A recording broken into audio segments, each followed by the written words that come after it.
Halo semuanya, kembali lagi dengan aku April Kazoku. Gimana nih kabarnya? Semoga selalu sehat dan bahagia ya. Jadi kali ini aku akan menceritakan tentang sejarah Ronggolawe. Ronggolawe merupakan seseorang yang sangat berjasa dalam sejarah kerajaan Majapahit.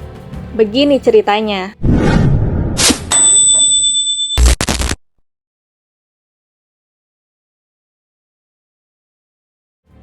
Ronggolawe memiliki nama lengkap yaitu Raden Ronggolawe. Ia merupakan bangsawan dari Tuban. Ronggolawe adalah putra dari Arya Wiraraja yang berasal dari Sumenep, Pulau Madura. Kerajaan Majapahit didirikan oleh Raden Wijaya. Raden Wijaya merupakan menantu dari Raja Kertanegara yang merupakan Raja Singosari terakhir yang terbunuh lantaran pemberontakan dari Raja Jayakatwang yang merupakan raja kedua dari Kerajaan Kediri. Beruntungnya, Raden Wijaya berhasil menyelamatkan diri dari pemberontakan tersebut. Namun, Raden Wijaya tidak tinggal diam. Raden Wijaya mencari cara agar ia bisa mendapatkan kembali Kerajaan Singosari. Pada masa itu pula, datang pasukan dari Kekaisaran Mongol yang saat itu tiba di Jawa dengan tujuan untuk menyerang Kerajaan Singosari yang ternyata telah dikuasai oleh Raja Jayakatwang. Raden Wijaya pun memanfaatkan keadaan tersebut. Pada akhirnya, Raden Wijaya dapat mengalahkan Jayakatwang berkat persekutuan dengan pasukan dari Kekaisaran Mongol. Setelah mengalahkan Jayakatwang, Raden Wijaya menyerang balik pasukan Mongol dan menghancurkan mereka. Mungkin agar Raden Wijaya dapat menguasai daerah tersebut. Usai Raden Wijaya menghancurkan pasukan Mongol, ia mendirikan Kerajaan Majapahit pada tahun 1293. Raden Wijaya menjadi raja pertamanya dengan gelar Kertarajasa Jayawardhana. Dalam penelitian Tika Diah Wulan Yulianti berjudul Kidung Ronggolawe, Pemberontakan Kekuasaan Kidung Ronggolawe tahun 2017, disebutkan bahwa andil Ronggolawe, Lembu Sora, dan Arya Wiraraja sangat besar dalam rangkaian perjuangan itu. Raden Wijaya yang saat itu telah resmi menjadi raja pertama Kerajaan Majapahit telah menunjuk Ronggolawe sebagai Adipati Tuban yang merupakan salah satu wilayah taklukan Majapahit. Namun Ronggolawe tidak puas dan tidak terima atas keputusan dari rajanya tersebut. Ia merasa seharusnya dirinya mendapatkan posisi yang lebih tinggi. Ditambah Ronggolawe semakin kesal setelah Nambi diangkat sebagai Rakrian Patih, jabatan paling tinggi dalam struktur pemerintahan kerajaan di bawah raja. Menurut Ronggolawe, seharusnya posisi Rakrian Patih diberikan kepada Lembu Sora, yang dinilainya jauh lebih berjasa daripada Nambi. Lembu Sora yang merupakan paman dari Ronggolawe ternyata tidak sepakat dengan keponakannya tersebut, karena Lembu Sora merupakan seseorang yang sangat mematuhi perintah raja. Kemudian Lembu Sora menasehati Ronggolawe agar ia meminta maaf kepada sang raja. Namun, Ronggolawe enggan dan memilih untuk pulang ke Tuban. Dalam tafsir sejarah Nagara Kartagama tahun 2006, Slamet Mulyana menuliskan bahwa peperangan dalam pemberontakan Ronggolawe terjadi di sekitar Sungai Tambak Beras, yaitu daerah Jombang. Raja Raden Wijaya memerintahkan pasukan Majapahit menuju Tuban untuk menghukum Ronggolawe, yang dipimpin oleh Nambi, Kebo Anabrang, dan Lembu Sora.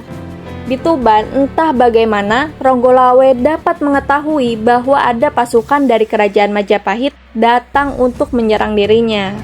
Ia kemudian membawa pasukannya untuk menghadang rombongan Nambi di Sungai Tambak Beras.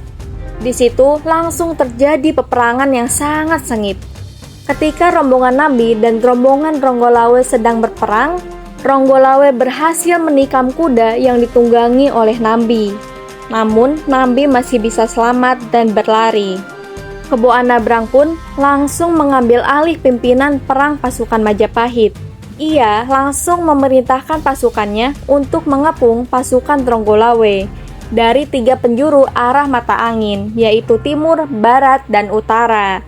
Ternyata taktik tersebut telah gagal, karena Tronggolawe sangat unggul dalam menyusun taktik perang. Karena hal itu, pasukan Majapahit pun terpaksa mundur.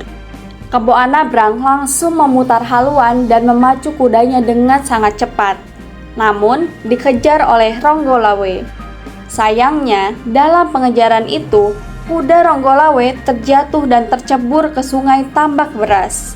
Kebo Anabrang yang melihat Tronggolawe ikut terjatuh ke dalam sungai Tambak Beras, ia langsung turun dari kudanya dan bergegas menghampiri lawannya itu. Pertarungan 1 lawan 1 pun terjadi di sungai Tambak Beras.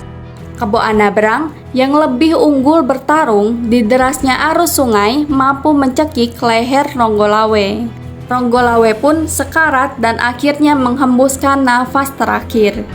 Lembu Sora yang melihat kejadian itu tidak mampu mengendalikan diri, karena keponakan kesayangannya tersebut telah dibunuh di depan matanya sendiri. Walaupun Lembu Sora berada di kubu Majapahit, tetapi ia sudah terlanjur sakit hati. Akhirnya, Lembu Sora menikam Kebo Anabrang hingga mati. Kebo Anabrang dan Tronggolawe sama-sama tewas di sungai Tambak Beras. Air di sungai Tambak Beras pun bercampur dengan darah dari 2 kesatria tersebut. Keduanya adalah sosok yang sangat berjasa untuk kerajaan Majapahit. Jenazah Adipati Tronggolawe dan Kebo Anabrang telah disucikan, dibakar, kemudian abunya dibuang ke laut. Raden Wijaya juga telah mengampuni semua anggota pasukan Tronggolawe dari Tuban. Bahkan keturunan Tronggolawe masih diberi wewenang untuk memimpin daerah Tuban. Masyarakat Tuban menganggap Tronggolawe bukanlah seorang pemberontak, melainkan sebagai pahlawan. Pengangkatan Tronggolawe sebagai Adipati Tuban pada 12 November 1293 hingga kini diperingati sebagai Hari Jadi Kota Tuban.